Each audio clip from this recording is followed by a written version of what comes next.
Hi guys, welcome back to my channel. My name is Eve, this is Books of the Wild Waters, and today I will be talking you through the books that I have been reading in the month of February 2021.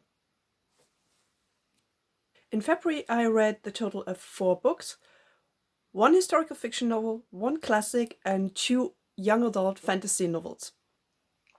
And I will show them to you now with some pictures of a walk in Hampstead in London. Enjoy!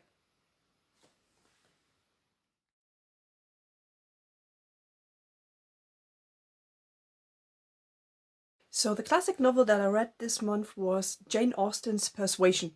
We follow Anne Elliot, who is one of the daughters of a very wasteful baron who, due to his financial situation, has to rent his house and go to Bath. When Anne was younger, she was wooed by Captain Frederick Wentworth, but friends of her family and her family have persuaded her at that time that it was not in her best interest to marry a young naval officer. So they went separate ways, and Anne has been regretting this forever. Now, when the Baron rents his house, he accidentally rents his house to the brother-in-law of Captain Wentworth, who's coming back to visit his sister and his brother-in-law. The story unfolds and Anne and Captain Wentworth are reacquainted again, and we go from there.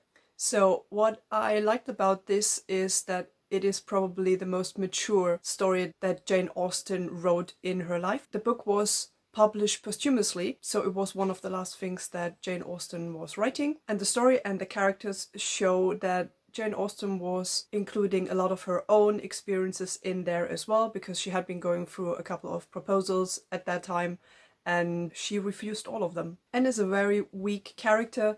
She's always pushed around by everyone and they tell her what to do, where to go, whom to care for her sister, for relatives. And since she's not the oldest sister and not the one her father wants to marry to someone, and her younger sister married someone that she refused once, so she's in a situation that seems like nobody is interested in her. And she also seems not to think that she could have something better in life. And then Captain Wentworth is coming back and all of her life is back in full confusion. I actually didn't like any of the other characters because they were so realistically shown by Jane Austen. People who are absolutely annoying, people who just think of themselves, young ladies who think that every naval officer that comes to the countryside wants to marry them, the gossip in the area whenever a man and a woman are going for a walk, which entangled Captain Wentworth in an attachment to one of the relatives of Anne's younger sister that he actually doesn't want. So there's a lot of confusion and twists, the usual Jane Austen thing. But what's different here is that it's very serious. This is a drama. It's not a comedy like all of the other Jane Austen novels that we know about.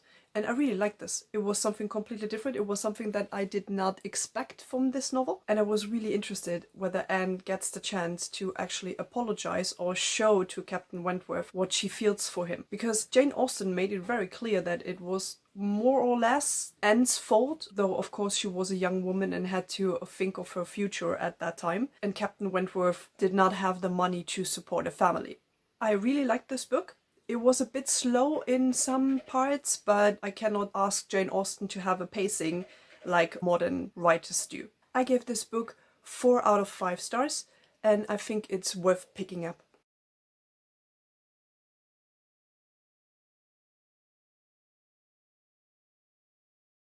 The historical fiction novel that I read in February was The Intoxicating Mr Lavelle by Neil Blackmore. So this is set in the 18th century and we are following Benjamin and Edgar Bowen, who are sent by their parents on their grand tour through Europe to make an impression in society, make friends, so that they will have business partners in the future and get all of the cultural education that you need as a young fine man in England.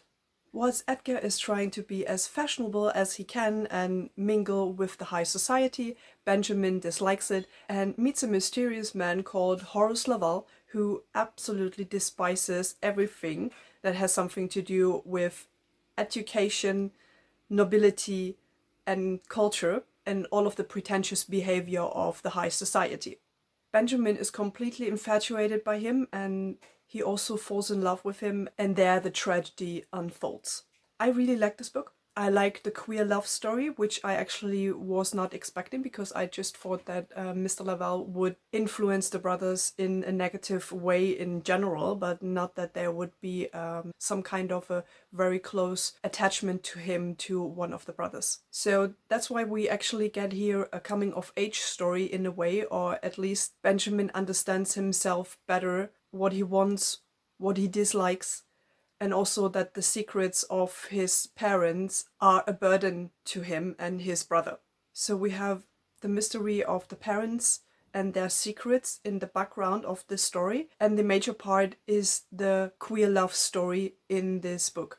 It also shows what you could not do in the 18th century, and of course we know that sodomy was severely punished and very often also by death, and especially the mob took care of the moral rules in society. I think that Near Blackmore showed the characters as very innocent, except of course, Mr. Lavelle, who is absolutely over the top, and everything that he's doing is some kind of a drama in society. And we understand that a young man like Benjamin would be very impressed by this.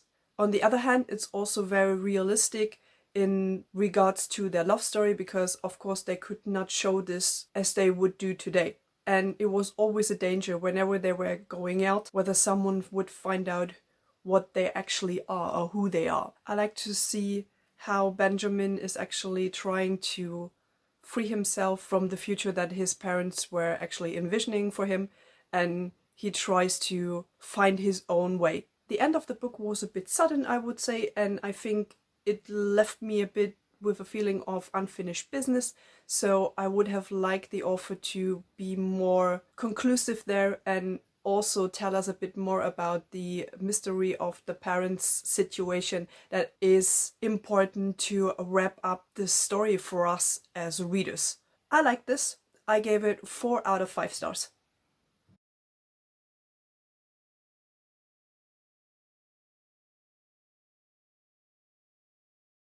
The next book is the sequel to The Beautiful by Renée Ahdieh, and that is The Damned. So since this is the second book in a series, I will not be talking too much about what is going on there. Following the events of The Beautiful, all of the main characters find themselves in their new life situation, changed in the way of Sébastien Saint-Germain, and Céline lost her memory. Sébastien tries to learn how to deal with his new life situation and also tries to stay away from Céline to make sure that she is safe, and he tries to find a way to undo what has been done to him. I know this is very vague, but I really want to make sure that if you're interested in The Beautiful, that you pick it up and that you don't have some kind of a spoiler here in my review for what's still waiting for you. Just to recap shortly, in The Beautiful, we follow Céline, who came from Paris to New Orleans. This is the 19th century, and she wants to make a new life there.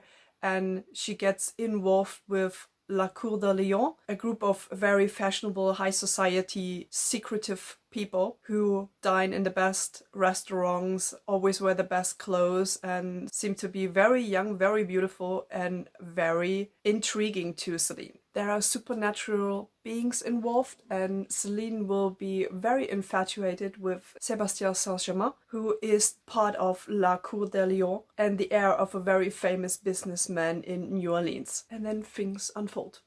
You have to read for yourself. What I liked in The Damned was the younger generation tries to improve the situation or change the situation for the future. They don't want to do the same mistakes as the generations before and try to find a way out of this. I really like this. Also that Céline here is not the maiden in distress in a way. We learn a bit more about the backstory of her connection to the supernatural world, and also she's not weak. I like that she has a very active part in what's going on there. That was actually true for The Beautiful in the first book already as well. I also like that if we have a love triangle here, that it's actually not a real love triangle.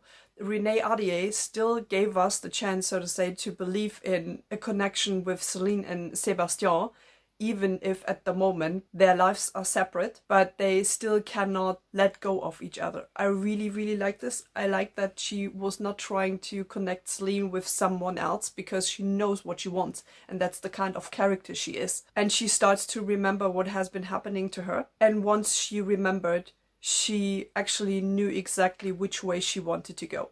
This is very typical YA, of course, because we have loads of young heroines in books like that, but I still liked it. I still like that we are going this way and not the usual safety route. My criticism here would be that she used a lot of tropes in here that we have read already in other books as well, and I thought that her story can be very original, but to make sure that it's connected to the actual genre, the author sometimes goes the safe way to explain something to us that we have read already before. I thought she didn't have to do that, but I'm not really saying that this is negative, and I will still read the next book. I hope that we will get a conclusion worth of the changes and improvements that the younger generation of supernatural beings want to see. And of course, I want to know what's happening with Celine and Sebastian in the last book. So I will pick this up for sure, and I gave this book 4 out of 5 stars. The last book in this wrap-up, and probably my most favorite in February, and it was a surprise, was Shelby Mahourin's Serpent Dove. Now, I had heard a lot of good things about this book. I knew it would be very tropey, but lots of people said it's an absolute page-turner and they couldn't actually put it down. And I felt the same.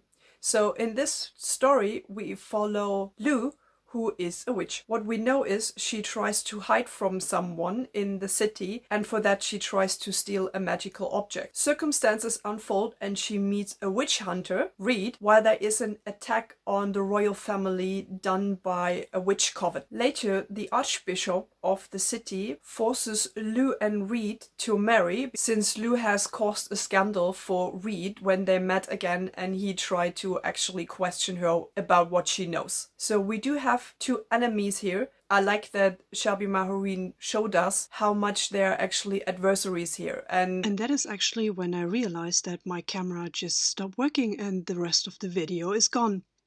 So we have to do it like this again with my voice. As I said, Lou and Reed do not really like each other, and I think that the book shows this very well. So we have an enemies to lovers trope that is really slow. They're getting to know each other and it makes sense in the story. What I really appreciated here was that Lou is so funny. She's hilarious. I was laughing the whole time, and this is something that's not happening very often to me. I might chuckle sometimes or something like this when I read a book, but really that I'm almost crying because things are so funny, that's something very, very rare. And here it was really because Lou is in a way very vulgar and almost like a guy if you want to, and that is actually very funny in the connection to the story, because Reed is some kind of the innocent witch hunter and she's the very improper witch. So yes, they fall in love with each other, and then of course there is one point when he has to find out that she's a witch and everything goes downhill from there. It's really interesting to see how Shelby Mahourin created the whole plot. It is very tropey, as I already mentioned, but everything is so well crafted, as I think. I love the setting, which is reminiscent of France in a way, and it's very wintry. You have a lot of references to the woods, and they go back to the woods later because the witches get to Lou, and yeah, I don't want to give away too much here. I loved it. I loved every single thing in this book, and I gave it 5 out of 5 stars. It was such a surprise, and I cannot wait. I'm burning to read the next book, which I bought immediately after.